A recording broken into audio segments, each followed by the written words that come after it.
The human fleet was dying, not slowly, not bravely. It was dying quietly, piece by piece, in the cold dark of space. Commander Elias Rook stood on the bridge of the HSS Horizon, watching red warning lights flash across every screen. The ship shook again as another enemy strike hit its shields. This time, the shields did not recover. Shields at 9%, a calm voice reported. Calm voices were dangerous. They meant the crew had already accepted the truth. Outside the viewports, space was full of enemy ships. Hundreds of them, sleek, advanced, and perfectly organized. The Galactic Coalition had arrived with overwhelming force. Humans were not supposed to be here. This region of space was controlled by older species that believed humans were weak, loud, and emotional. Newcomers, children playing at war. The Coalition expected an easy victory. They were right. Human ships burned across the battlefield. Some exploded in silence. Others drifted without power, broken and empty. Escape pods floated like dust, ignored by everyone. The galaxy was watching. Far away, observers recorded the battle. Analysts discussed it calmly. To them, this was just another example of why humans should never challenge the established order. Inside the horizon, Commander Rook knew the truth. They had lost. Weapons were failing. Communications were damaged. Reinforcements were days away. If they even came at all, there was one option left. One option no one liked to speak about. Rook turned slowly toward the back of the bridge, where a single console remained untouched. It was old, older than the ship itself. No bright lights. No modern interface. Just one symbol glowing faintly.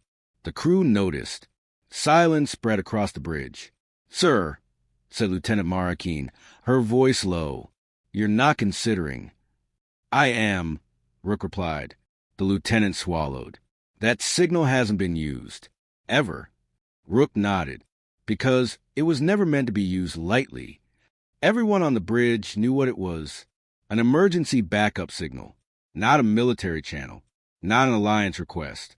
Not even a distress call. Something else. Something deeper. The Coalition ships closed in, forming a tightening ring around the human fleet.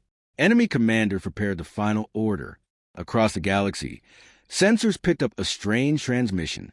It was short, simple, unencrypted. "This is humanity. We request backup." That was all. The signal echoed outward, passing through relays, satellites, and listening posts.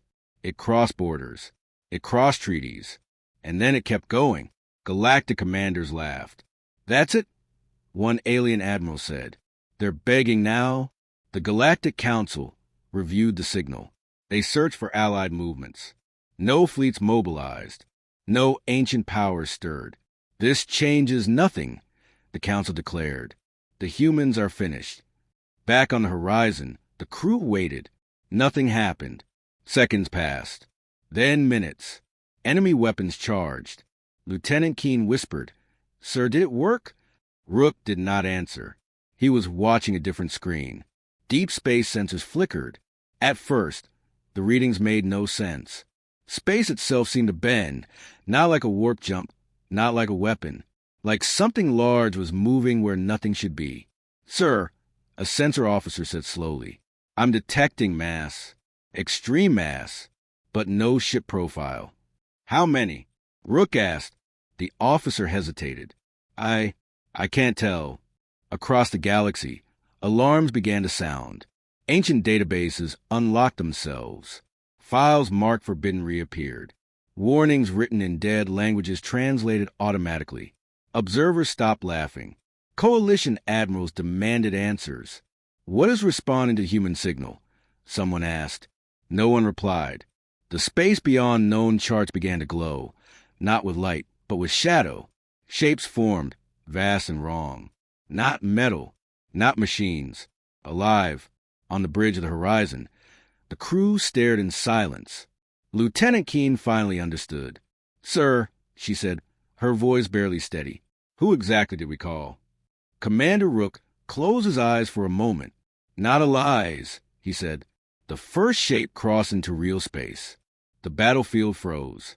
Enemy ships stopped advancing. Weapons powered down, not by command, but by fear. Sensors screamed errors. Targeting systems failed. The galaxy realized something too late. Humans had not asked for help. They had asked for permission. And something ancient had answered. At first, the galaxy did nothing. That was a mistake. The strange readings from deep space were labeled as errors. Sensor officers across Coalition fleets blamed dust, radiation, or system damage caused by the battle. Nothing more. Admiral Keshtar of the Coalition stared at the data and dismissed it with a wave of his claw. Human tricks, he said.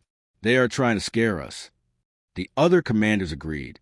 Humans were known for drama, for emotion, for desperate acts when cornered. This was just another one. The Galactic Council met an emergency session, but the tone was relaxed, calm, almost bored. The human fleet is finished, one counselor said. Their so-called backup has not arrived. Another added. They called into empty space. Nothing answered.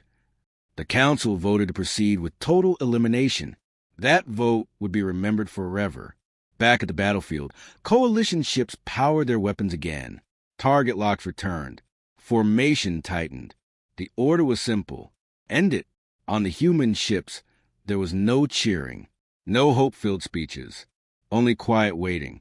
Commander Elias Rook stood still on the bridge of the HSS Horizon. He did not look at the enemy. He looked at the deep space sensor feed. The readings were growing, not stronger, closer. Sir, a young officer said, fear breaking through his training. Those mass readings, they're multiplying. How many? Rook asked. The officer shook his head. I can't count them. The scale keeps changing. Coalition weapons fired. Energy beams cut through space, striking human ships again. One cruiser exploded. Another went dark. Still, nothing answered. The galaxy relaxed again. See, Admiral Keshtar said. No monsters. No allies.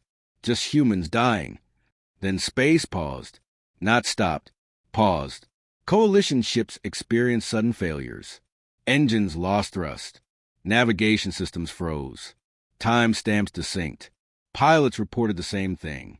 Space felt heavy, like moving through deep water. Galactic scientists panicked. This was not a weapon. This was not technology. This was a condition. Ancient warning systems activated across multiple civilizations at once. Systems older than most species lit up for the first time in millions of years. The files carried a single shared mark. Do not ignore. Languages long extinct translated themselves automatically. The message was short. If they call, do not answer. If something else answers, pray. The Galactic Council went silent. What does that mean? One counselor asked. No one replied, because some of them already knew. Deep within sealed archives, records described a forgotten truth, not widely shared, not taught. Humans were not the first intelligent life. They were the last, and something had been watching them since the beginning. On the battlefield, a shadow appeared where stars should have been. Not darkness. Absence. Coalition sensors could not focus on it. Cameras failed. The shape bent perception itself. One coalition ship drifted too close. It vanished. No explosion. No debris. Just gone. Admiral Keshtar screamed for reports. None came. Panic spread fast. Formations broke. Ships tried to retreat, but engines would not respond. FDL drives refused to activate, as the space itself denied escape. On the HSS Horizon, the crew watched in silence.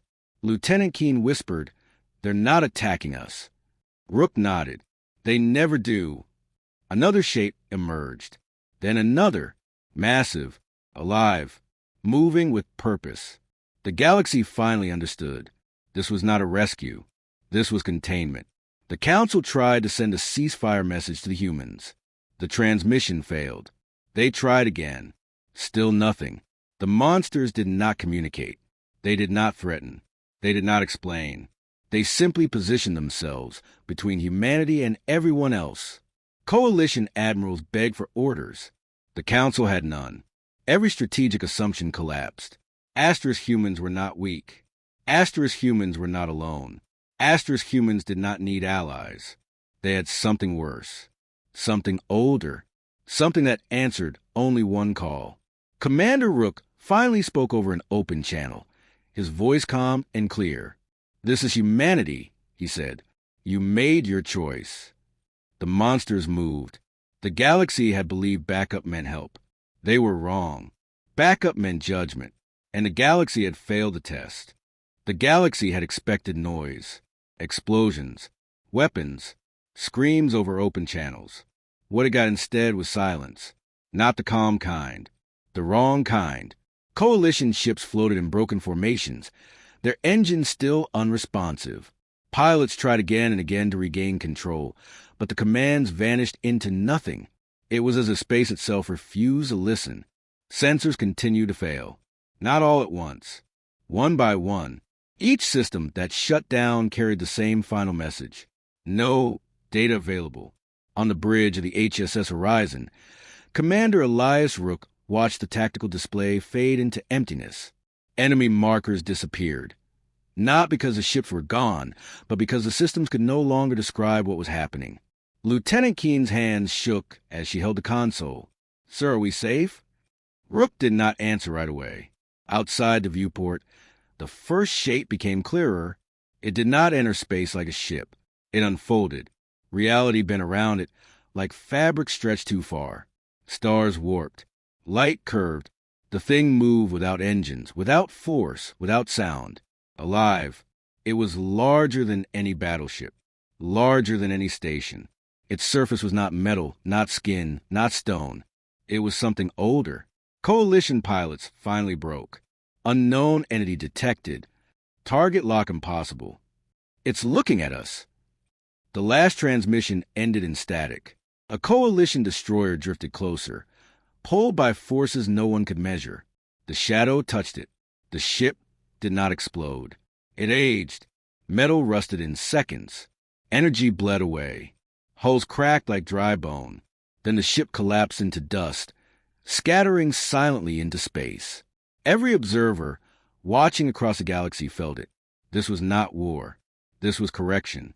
Ancient systems on forgotten worlds activated fully now. Long-buried records unlocked themselves, no longer sealed by time or authority. The truth spilled out, before civilizations, before empires, before the Council. There were rules. Some species enforced them. Humans had grown under those rules, protected without knowing it. Until now, another shape emerged. Then another. They did not swarm. They did not rush. They took positions. Each one placed itself with perfect awareness, forming a barrier no fleet could cross. Coalition commanders screamed for retreat. Nothing moved. FTL drives failed completely. Jump calculations returned impossible values. Space itself had become hostile. On the horizon, a junior officer whispered, "They're not attacking everyone." Rook nodded. "They never do." Lieutenant Keen turned to him slowly. "Sir, what are they?" Rook looked tired. "Wardens," he said. "Watchers. Monsters, if you prefer." "Why do they listen to us?" she asked. "Because we're theirs." The words hung in the air. Another coalition ship fired blindly. The energy beam vanished mid-flight. The monster did not react immediately. Then it turned. The entire battlefield darkened, as if stars were dimmed by command. The ship ceased to exist. No debris. No echo. No record. Fear spread faster than light. Across the galaxy, civilian worlds received emergency broadcasts. The Galactic Council attempted to issue a universal surrender order, but even their network was failing. The monsters were not blocking signals. They were ignoring them. They did not negotiate. They did not explain. They answered one call, and only one. On the horizon, the crew felt something else. Not fear, recognition. The monsters passed close to the human fleet. Shadows slid across hulls. Massive forms drifted by, so close that every detail was visible. And yet, no damage, no interference. Human systems stabilized. Power returned. Shields strengthened without input. Hull breaches sealed themselves. Lieutenant Keen stared. "They're fixing us." "Yes," Rook said. "They always do." She swallowed. Then why don't they protect us all the time? Rook's voice was quiet. Because we asked them not to. That was the part the galaxy never learned. Long ago, humans chose to grow alone, to struggle, to earn their place. The monsters had agreed on one condition. If humanity ever called for backup, the rules would end. The monsters finished positioning themselves. The battlefield was sealed. Coalition ships were trapped inside a cage of living darkness. One last council transmission broke through, weak and shaking. This is a galactic council. The voice said, "We request terms." We did not know. The monsters did not respond. Commander Rook opened a human channel. "This is humanity," he said calmly. "You were warned. You ignored us." The shadow closest to the enemy fleet began to move, slowly, purposefully. Something had answered the call, and now it was done waiting. The galaxy had a name for them now, monsters, but that word came far too late. As a living shadow surrounded the battlefield, ancient data streams unlocked across countless worlds. Archives sealed by time, fear, and shame opened themselves without permission. The truth had waited long enough. Before the Galactic Council existed, before the oldest empires carved borders into the stars, there had been a crisis. Life had spread too fast. Civilizations rose without control. Wars erased entire systems. Reality itself began to tear under unchecked expansion. The universe needed balance. So something answered. They were not gods. They were not machines. They were wardens, beings created or born for one purpose: to keep intelligent life from destroying everything. They judged. They corrected. They erased. Most species learned quickly. Those who didn't disappeared. Over time, the wardens became legend, then myth, then fear, finally silence. The galaxy pretended they never existed, until humans appeared. Humanity was different, not stronger, not smarter, not more advanced, just stubborn. The wardens watched as humans struggled on a violent world. Disease, war, hunger. Humanity survived it all without intervention. That surprised the wardens. They expected extinction. Instead, humans adapted. When humanity finally reached the stars, the wardens approached them, not as monsters, but as guardians. The meeting never became public. A choice was offered: protection, guidance, power. Humanity refused. They asked for one thing instead. "Let us grow on our own," the humans said. "If we fail, we accept it." The wardens agreed, but set a final rule. If humanity ever called for backup, the wardens would return, not to protect, but to end the threat. Now, that rule had been broken. On the battlefield, the wardens drifted among coalition ships, their massive forms outlined by warped starlight. They did not rush. They did not rage. They examined, judged. Lieutenant Keene watched from the HSS horizon, her voice barely steady. "They're choosing." "Yes," Commander Rook said. "They always do." A coalition cruiser tried to flee.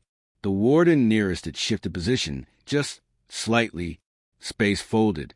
The cruiser collapsed inward, crushed by forces that had no name. It vanished without sound. Another ship powered weapons, firing wildly.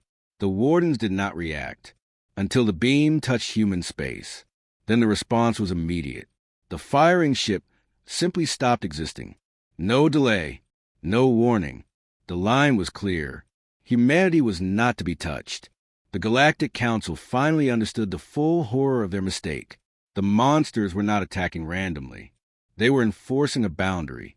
Council members argued in panic. They belonged to humans. No, humans belonged to them. Both were wrong. The wardens did not own humanity. They respected it. That made them far more dangerous. On the horizon, systems hummed with borrowed stability. Hull fractures sealed. Power levels exceeded safe limits without damage.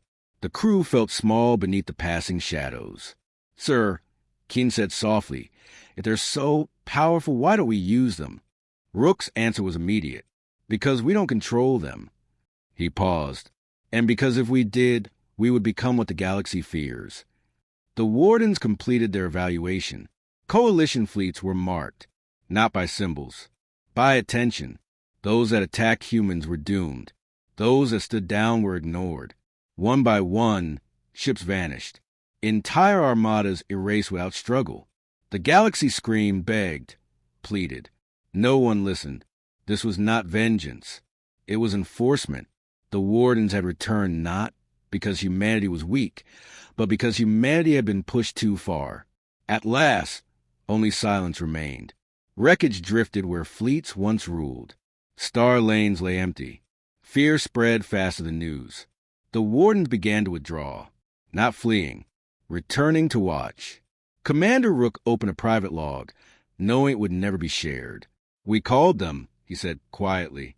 "We broke the promise." Lieutenant Keene looked at him. Was it worth it? Rook stared at the shadows fading into deep space. "Yes," he said, "because now the galaxy knows." Knows what? That humanity is not protected because it is weak. It is protected because it chose restraint. And the monsters of humanity exist for only one reason: to remind the universe what happens when that restraint is ignored. The galaxy broke. Not slowly, not quietly. It broke all at once. News of the battlefield spread faster than any ship could travel. Star systems received fragments, half recordings, corrupted data, silent footage of fleets that simply vanished. No explosions, no battles, just absence. Civilian worlds panicked. Trade lanes shut down. Borders collapsed overnight. Species that had ruled for millions of years suddenly remembered fear, because for the first time, power meant nothing. The Galactic Council no longer spoke with authority. Its chambers were filled with shouting, begging, and denial. This is impossible. They cannot erase entire fleets. We must respond. But no one could answer the same question. Respond with what? On the battlefield. The wardens continued their work. They did not chase fleeing ships. They did not hunt the innocent. They only removed threats, calmly, precisely, without emotion. Each action sent a message clearer than any words. You are not in control. A coalition carrier attempted one last desperate act. It opened fire blindly, not at humans, but at empty space, hoping to trigger a response. The nearest warden turned. The carrier aged 1,000 years in a single second. Its hull cracked. Its crew turned to dust. Its memory vanished from every active record. Across the galaxy, military academies erased old lessons. Strength no longer mattered. Technology no longer mattered. Numbers no longer mattered. Only restraint did.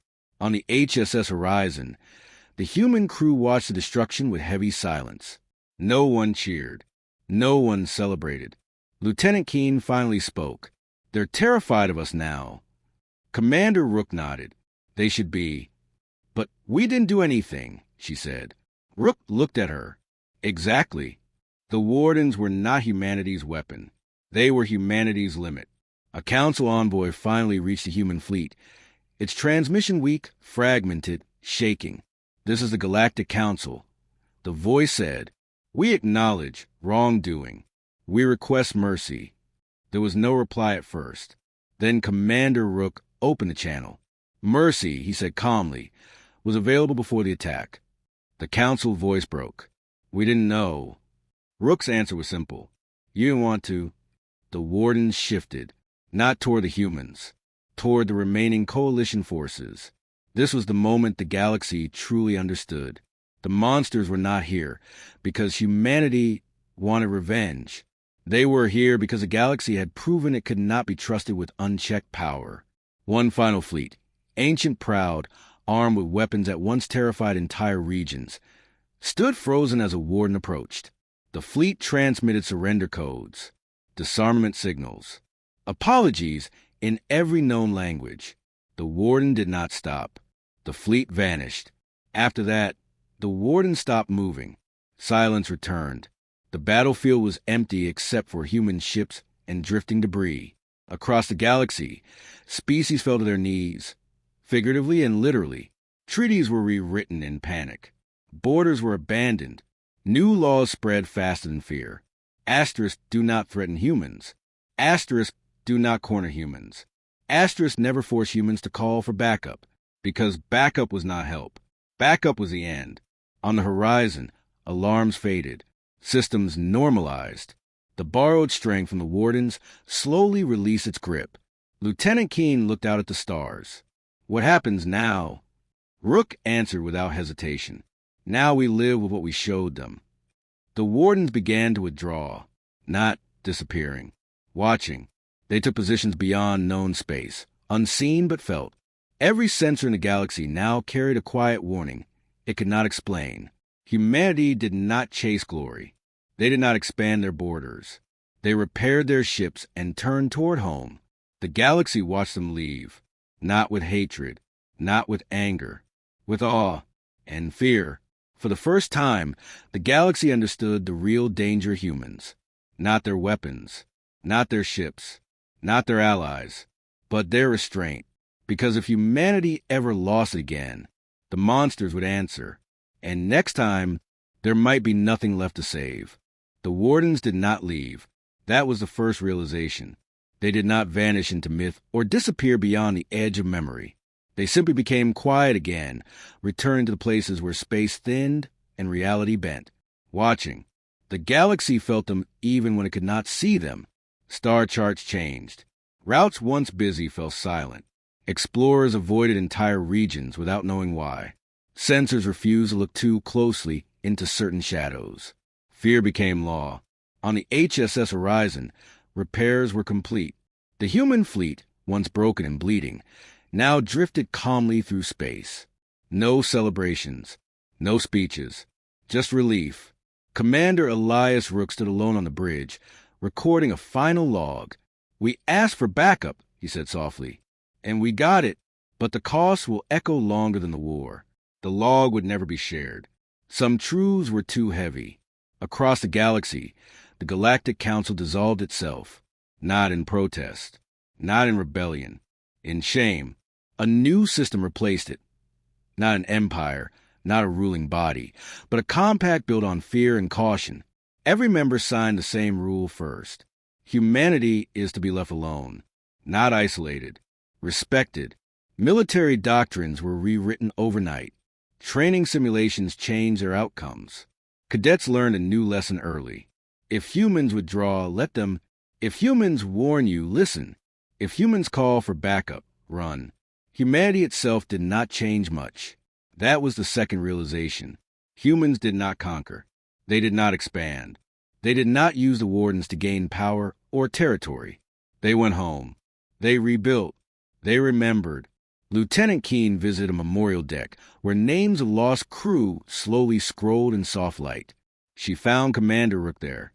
"Do you think they hate us now?" she asked. "The rest of the galaxy?" Rook shook his head.